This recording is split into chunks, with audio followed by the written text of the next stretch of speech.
What's up everybody, once again my name is Matt and welcome back to Let's Play The Legend of Zelda Skyward Sword. In the last episode we searched all around the shipyard, which was entirely pointless because we didn't really find anything besides like a piece of heart, so at the very least at least we got that. Anyways though, let's talk to Skipper and get out of here. Prepare yourself, Berserk, we're heading to the Pirate Stronghold, Fweep. Shall we set sail, Vert? Alright, let's do this. Anchors away, Zerm. Right behind you, Captain, or Skipper, whatever your name is. This is pretty scary, Vweep. The pirate captain is a mechanical maniac, Zert. He's got no shortage of evil underlings too, Verm. I never wanted to lay eyes on him again, Berserk, but if we want to take the ship back, then we have no choice, Vweep. The Pirate Stronghold is here at this X mark, Zert. Alright, so again, let's just go and place the beacon right over there, and we're good. Tighten up whatever you humans have instead of bolts, and let's get going, Fweep. I guess that would be like my belt. That's really like the only thing that makes sense, so I'll just go with that. Anyways, though, we want to make our way to the Pirate Stronghold, which is pretty close by, not going to take us too long to get there. As like before, if you just stick to the edge, you'll eventually make it to where you need to go. So yeah, not too many obstacles that you need to worry about, and only takes a few moments to get there because guess what? We're already here, so let's dock and start exploring the stronghold. Now, here's the thing, the Pirate Stronghold is essentially just a small mini temple. Also, yeah, there is a goddess cube right up there on the snout of like whatever this giant thing is supposed to be, so we'll get that a little bit later on once we sort of finish up everything major here. This is easily as scary as I thought it would be, Verm. But if you think about it, they should all be dead, Berserk. The only reason I'm up and about like this is because of that time shift stone on the boat, Fweep. So I have nothing to worry about, Verm. I feel better now, Link. And so it's time for you to go look for my ship, Zert. I'll wait here, of course, bzzzt. Alright, you do you, man. So yeah, they totally are aware of like the fact that the only reason they are alive are because of the time shift crystals, so that's pretty interesting, and I feel like there's more to that than maybe the game is letting on, because I feel like that could be a really cool theory if we had some more information, but really, we don't even know where the time shift crystals came from, because you could just assume maybe the goddess created them a long time ago, or, you know, perhaps the robots found them. Who actually knows? But without even that information, you can't really theorize much of anything. Master, please take a look. Alright, what you got, Fi? This device looks like it is meant to hold the time shift stone, but there is not one currently installed. There is a 95% chance that this is the same type of device as the one we encountered in Lanayru Mine. Signs indicate that time shift stones were used in this facility as a kind of power source.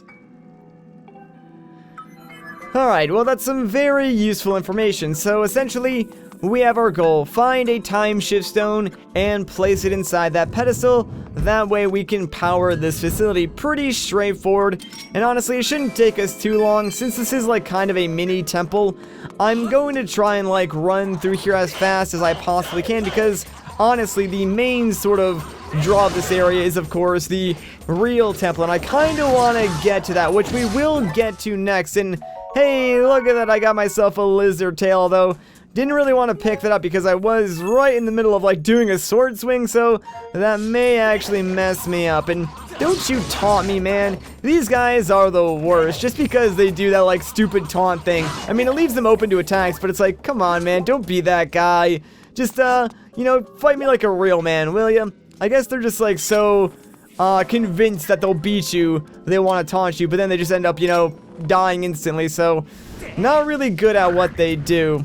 Anyways, now that that guy is gone, let's just run across this sand pit and hopefully we can make it to the other side, please. Alright, there we go. That was very, very close. I always have like a mini heart attack whenever I'm crossing those sand pits because I'm just like, am I gonna make it? Am I gonna make it?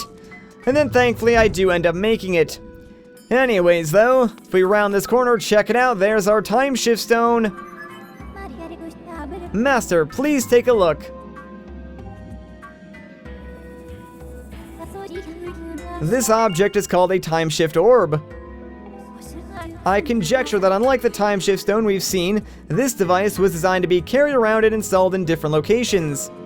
Right, so all that means is that, of course, we can go up, pick up this time shift stone, and bring it around with us. And now, we want to bring this all the way back to the first installed juncture that we saw when we came in here. But we can't go back the way we came because, yeah, there's a giant field of electricity sort of blocking our path. So, we have to go this way, and thankfully, yeah, back in the past, those weird, like, spiky things blocking the doors do not exist. So, we're going to be taking this, alternate route back, and it is a little more dangerous since there are some enemies in here and some other secrets that we can find. And hopefully, if we're fast enough, we can actually... Aw, man, didn't completely work, but, we at least left one of the red bokoblins behind. Like, if you're fast enough, you can... sometimes leave them both behind, but yeah, I wasn't exactly quick enough. Not a big deal though. You just want to make sure you like fight them in that corridor because you do not want to fight them in this room with that BMO. It's just not going to end well for you.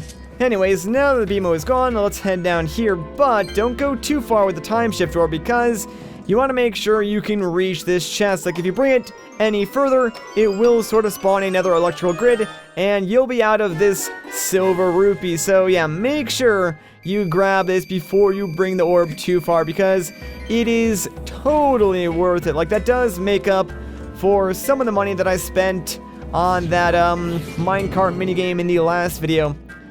Alright, so in this room, yeah, as we sort of walk around with our time shift orb, you'll notice that those weird sand things sort of start appearing. Those are platforms that we're going to need to use to reach, like, the exit of this room. And of course, you can explore this area a little bit on foot and maybe find yourself an ancient flower or two. There's another one. So, do that if you want to, but it's not really required. Instead, you want to come up here and start jumping across these platforms. Now, do not worry, this is not a maze whatsoever. It's pretty linear. Like, you can really only jump across these things in one way that'll sort of make progress. So, don't worry about, like, memorizing their positions or anything like that. Just sort of jump on them as they appear, and you'll be able to make progress. Anyways, once you're over here, yeah, just place the orb down again because there is sort of another electric field that it could spawn if you bring it too close. And obviously, you don't want that to happen because there is a switch over here that we need to pull down, and that's pretty much how you're going to get the orb over to this side. So now that we can, let's just grab this thing and keep on moving. We're almost done. Like, we're not quite there, but we're getting pretty close. There is a chest over here in this room. Like, this room is entirely pointless besides this chest, but yeah, if you get too close, a sand pillar will appear around it. So make sure you place it down far enough away. That way you can just run across the sand, open up this chest, and inside we're gonna get another evil crystal. Not bad. You know, it's kind of funny because I was like just saying how rare these things are, but now it seems like we're finding them all over the place. So way to make me a liar, game. Thanks a lot for that. Alright, ooh, that was very, very... Whoa, okay, camera, what the heck just happened there? Like, I don't even know why it randomly, like, pulled a 180 on me. That was kind of weird, but, yeah, make sure you don't, like, run head first into these, Deku Babas like I did, because obviously, that's not a good thing. So let's take those guys out and, see if we can't just run through this hallway, because I'm pretty sure, yeah, there's a couple more bokoblins in the way here. And oh, more Deku Babas, that's not good. Well, that did not really go as I planned. I kind of forgot, like, all these Deku Babas were here. So, let me just try and clear this area out and get myself another Jelly Blob. Yeah, baby! That's what I'm talking about. I love me some Jelly Blobs, especially when I'm trying to, like, fight enemies. And, oh boy, a skull! Just what I needed. I hope you guys love seeing this menu. You know I do, because we see it oh so much. Anyways, finally, we can make our way into the next area. I kind of forgot, like, all those enemies were there. Alright, so we're almost through here. Maybe, like, 1 or 2 more rooms left, so just a little bit farther to go, guys. What you want to do here, though, is, take the orb and place it pretty close to this particular corner. That might be too close. Yeah, like, this electric grid has already been activated, so I do need to move this back just a little bit, and actually, that might just work. Yeah, it did. Hey, thanks a lot, weird electric blowfish enemy, because you totally helped me place that orb exactly where I wanted it to be. So, now that that's all squared away, let's just push this block onto this switch because this will, well, lock us in for one, but also unlock the door leading out of this area. And that's sort of the reason why you want to make sure that grid is turned off, because if it's not, well, you'd be stuck in there right now, and that would be pretty stinky. So, yeah, try not and do that. Anyways, let's place this over here because, we do want to check out this much larger room. And yeah, there is a switch behind those, spiky barbed wires, but we'll get to that in a second. For now, let's open up this chest and see what's inside. It's another evil crystal. Oh boy, geez, we got a lot of these in this episode.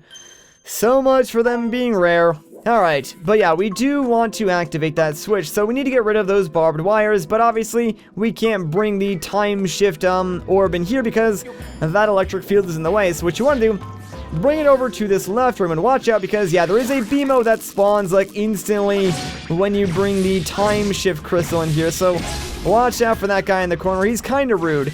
Now, I'm going to try and place this directly in the corner over here without like activating that second BMO, and it just so happens that it sort of expands far enough past the switch, that way we can activate it, which does lower down that door for us, allowing us to get the time shift crystal into this room. So yeah, it takes a while, but that's basically how you get through this area, and it's not too bad if you know what you're doing. Alright, so last but not least, we need to take out these two enemies, and I'm gonna do them one at a time because I'm kind of a wuss and I really don't like fighting more than... Wow, he just came right at me, dude. Calm down. Jeez, give me a second to get out my gust bellows. So yeah, we've fought these guys many a times before. Take them out exactly how you think you do, and that's really all there is to it. So let's move this thing just a little bit closer. That way we can activate the last guy. And after we do this, we should be able to get out of this area and be back where we started, which is kind of nice. So, Shazam, there we go. I've gotten a lot better at like fighting those guys because normally it takes me like 2 tries just to get both of their crystals, but you know, now I'm doing it in one, so that's pretty cool.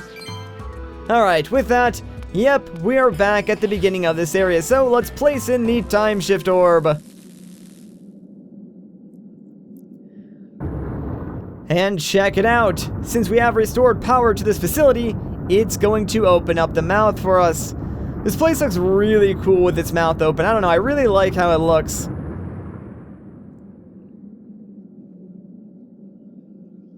And now we can get across that bridge.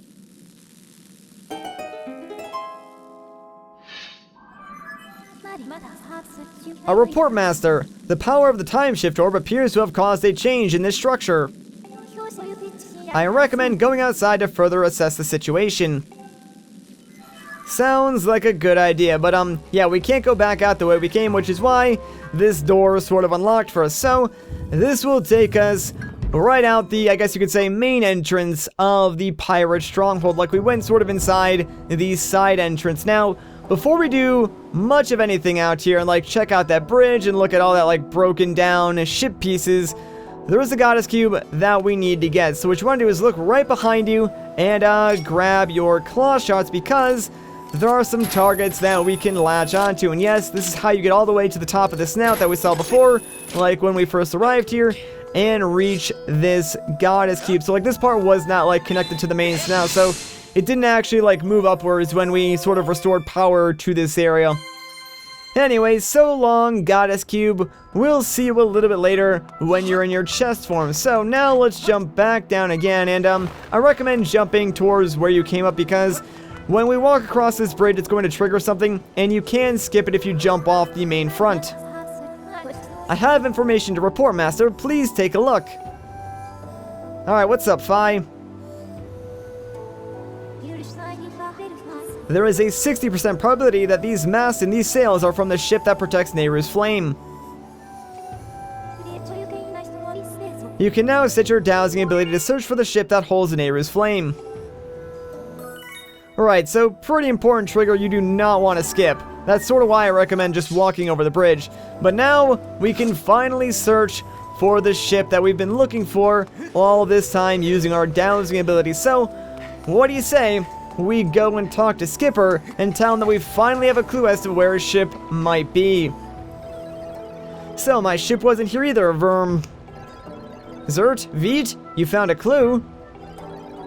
You know the place. Some kind of thing called dowsing, Verm. That's amazing, Fweep. This time we'll definitely find my ship. Voo woot. Ready to set sail, Fweep?